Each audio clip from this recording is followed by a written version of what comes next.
Hi all, welcome to my channel Snowdrop World. 2 days back నాది 30 days challenge complete అయిపోయింది సక్సెస్ఫుల్గా.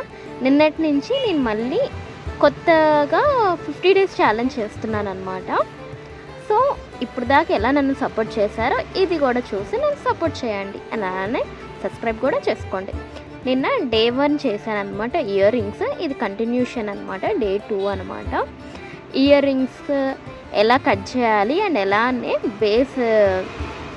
Ear ring base ఎలా stick చేయాలి అనేది దీంట్లో చెప్పేస్తున్నాను అనమాట. చూస్తేనే అర్థమైపోయింది, చెప్పడం కంటే చూసేయండి. చాలా సింపుల్ అనమాట. కరెక్ట్గా ఎడ్జెస్ అనేది కట్ చేసుకోవాలి, దానిపైన ఇయర్ రింగ్ స్టడ్ అనేది పెట్టేసుకోవాలన్నమాట. అంత ఈజీ అనమాట. దాని తర్వాత ఆరాక ఇయర్స్కి ప్లేస్ చేసుకోవడమే. Thank you for watching. Bye.